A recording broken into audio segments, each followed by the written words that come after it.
Hi friends, நான் இப்போ எப்படி உங்களுக்கு ஹேண்ட் ரைட்டிங் நீட்டாக எழுதுறதுக்கு நீங்கள் வீட்டில் இருந்து உங்கள் குழந்தைங்களுக்கு எப்படி சொல்லித் தரலான்றதை சொல்லித் தர போகிறேன். இதில் மெயினாக ரூல் நோட் தான் எடுத்திருக்கேன். ரூல் ஏன்னா இப்போ இருக்கிற எல்லாமே காலேஜஸ் வரையுமே ரூல் தான் யூஸ் பண்ணுறாங்க. ஃபஸ்ட்டு கேபிட்டல் லெட்டர் உங்களுக்கு சொல்லித்தரேன்.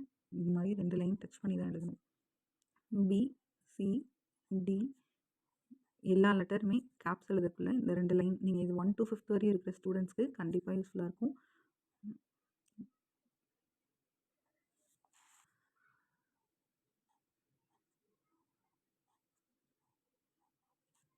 இந்த மாதிரி 2 லைன் நீங்கள் சொல்லித் தரக்குள்ள தான் உங்களுக்கு ப்ராக்டிஸ் ஆகும்.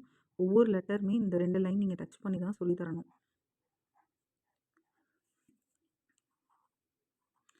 இந்த மாதிரி எழுதக்குள்ள தான் அவங்களுக்கு ஹேண்ட் ரைட்டிங் ப்ராக்டிஸ் வரும்.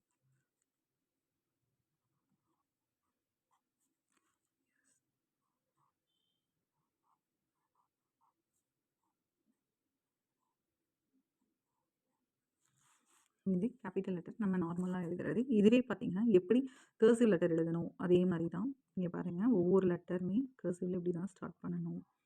அது நார்மலாக நீங்கள் எழுதின லெட்டர். இது வந்து கர்சிவில் இப்படி தான் ஸ்டோப் வச்சு எழுதணும். ஓகேங்களா?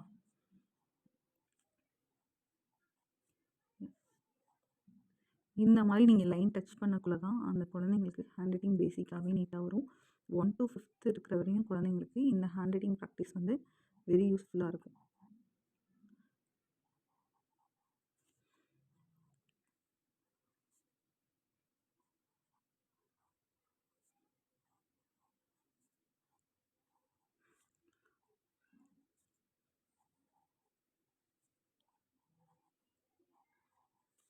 எஸ், எல்லா லெட்டருமே பாருங்கள்.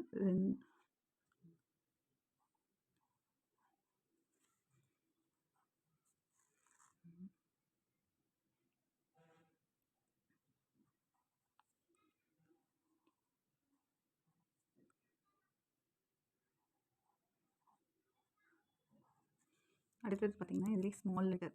ஓகேங்களா? இந்த மாதிரி லைன் டச் பண்ணி எழுத சொல்லக்குள்ள உங்கள் குழந்தைங்களோட ஹேண்ட் ரைட்டிங் கண்டிப்பாக நீட்டாக அழகாக வரும். நீங்கள் வீட்டில் இருந்தே இந்த மாதிரி ப்ராக்டிஸ் கொடுங்க. மேக்ஸிமம் லெட்டர் இந்த மாதிரி ஸ்ட்ரோக் வச்சு எழுதணும். கீழேருந்தே மிடில் லைன் டச் பண்ணி தான் ஸ்டார்ட் பண்ணணும்னு சொல்லி கொடுங்க. ஒவ்வொரு லெட்டர் டிலாம் பாருங்கள், இப்போ போய் கீழே ஸ்ட்ரோக் வச்சுட்டு மேலே எழுதுறோம். இந்த மாதிரி தான் நீங்கள் எழுதுறதுக்கு உங்கள் பிள்ளைங்களுக்கு எஃப் பாருங்கள் 3 லைன் டச் பண்ணணுன்றது நம்ம சொல்லி கொடுத்துருணும். அதாவது ரூல்டு நோட்டு நீங்கள் மேக்ஸிமம் ரூல் நோட்லேயே ப்ராக்டிஸ் கொடுக்கக்குள்ள அவங்க ஹேண்ட் ரைட்டிங் பார்த்தீங்கன்னா நீட்டாக வரும். ஜேலாம் பாருங்கள், கீழே லைன் டச் பண்ணணும், middle line lower line touch பண்ணணும்னு சொல்லி கொடுத்துடணும் உங்களுக்கு.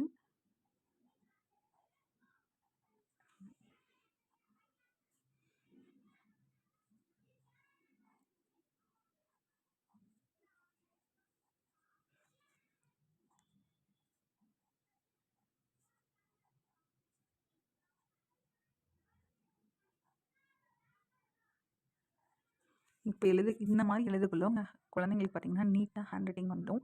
லைன் டச் பண்ண பார்த்தீங்கன்னா உங்களுக்கு நீட்டாக இருக்கும். இது லெட்டர்ஸ், இன்றைக்கி லெட்டர்ஸ் பார்த்தோம். திரும்ப நம்ம வரப்போகிற வீடியோஸில் வேர்ட்ஸ்லாம் எப்படி ஜாயின் பண்ணி எழுதணுன்றதை உங்களுக்கு போடுறேன். ஓகேங்களா? Thank you friends. Subscribe my channel.